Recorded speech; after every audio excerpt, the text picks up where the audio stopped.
just in case you were tuning in to the first video and I got kicked off again off the internet or whatever it was, I don't know.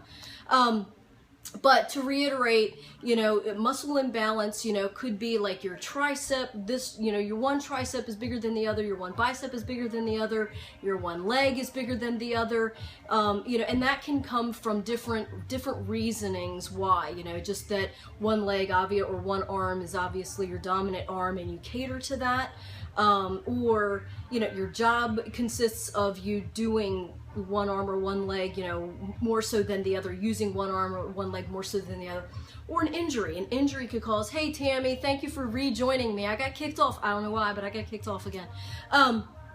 But, you know, so there's different reasons why, you know, one arm or leg or whatever, one calf could be bigger than the other. So to correct that is basically doing one thing at a time, like one arm at a time, using dumbbells, even if you're, you know, if you've got two dumbbells. So, I'm having technical difficulties today, but you know what? Life is good, life is easy, and I'm not going to let this stress me out. Anyway, whoo. So even if you're, you know, a lot of times guys, you know, and girls will use like the bar to do dumbbell curl or to do curls. So change it up and do dumbbell curls.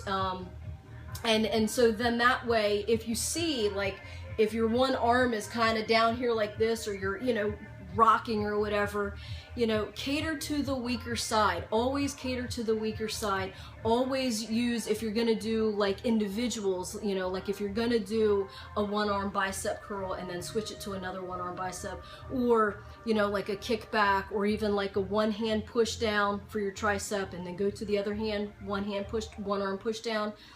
Always use your weaker side first. Cater to the weaker side first. Get the weaker side up to par. So if, let's just say for, you know, like a bicep curl, for a hammer curl, if your right arm can do 15 pounds and your left arm can do 20 pounds, then that means your right arm's weaker. So cater to the weaker side. Don't just put the heavier dumbbell in the stronger side. Do the weaker side first, and do what you can do with that side, and then even though like 15 pounds in the dominant arm, you know, it might be too easy, just do what the weaker side did. Like a lot of times I'll do that with people with the leg extension, and people have knee problems and stuff like that. So I'll cater to the bad knee. So we want to do the leg extension with the bad knee first.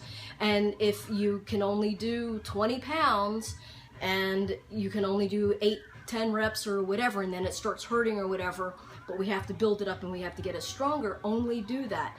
Then go to the stronger side, and even though maybe 20 pounds is easy for that leg, only do what the weaker side did. So always start with the weak side first to get that up to par to the stronger side, right? So, oh, scared the shit out of me. Yet another technical difficulty. My guy, say hi, Todd. Hi, Todd.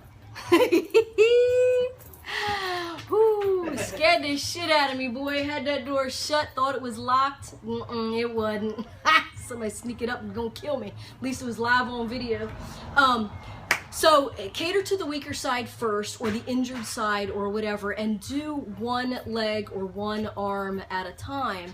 Do dumbbells, or, you know, like a lot of times for me, I don't do, like, I'll do air squats for both legs, but I won't do like weighted squats because I have a tendency to screw up my back or whatever, or my knees. So I'll do one leg at a time squats. I'll do one leg at a time leg extensions, or one leg at a time leg curls, just depending on my knee issue that particular day. But I'm definitely, you know, like, I'm kind of like OCD. Bet y'all didn't know that. I'm OCD about trying to keep everything even Steven, so I'm always doing individual, you know, individual arms, individual legs, or working with something that I'm actually having to use, like the TRX. That's great because then you can kind of see that one arm is going and one arm's stronger than the other, and so you have to just compensate, make sure that you're aware of, you know, that your strong arm or your strong leg is being dominant, and then kind of pull off. So my suggestion to, you know, the guy and the girl a couple of days ago in the gym that asked me that question is definitely cater to the weaker side, cater to the injured side, and do one leg or one arm at a time, and that way you can get things strengthened up and get it up to par to your dominant side.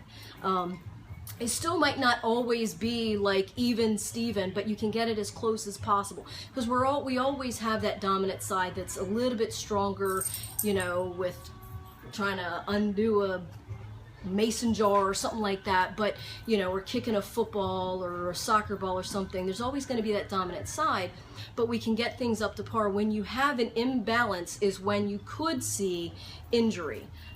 So that's another thing that you want to, you know, kind of make sure that you get your muscles balanced, not just visually. You know, if you're like a lot of guys, you know, they'll do a bicep, you know, pose or something, they'll say, oh, this bicep's smaller than this one. Well, cater to that smaller one and try and get it up to par. But a lot of times people, if they can do a heavier dumbbell in one arm versus the other arm, they'll continue to do that. Or like with leg extension, if one leg is a little bit stronger and you can do more weight, they'll continue to do more weight with the strong leg and less weight with the weak leg. And you're going to constantly have the imbalance. So you need to fix that imbalance and, you know, do the weak side first, or do the injured side first, do what it can do, and only allow the stronger side to do what the weak side can do, so it gets up to par. Okay, so I hope that helped kind of get some confusion of that stuff out of the way. And if you have any questions, comments, concerns, leave me some comments below, or message me at DaniKGymWellness.com, or find me on Facebook, Dani K Gym Wellness on Facebook. Thank you very much, guys, and thank you for bearing with me with the technical difficulty that I had from the first video. So anyway, I hope you guys are enjoying this great weather. At least in Westminster, Maryland, we got great weather. So stay tuned, stay informed, stay motivated. Bye.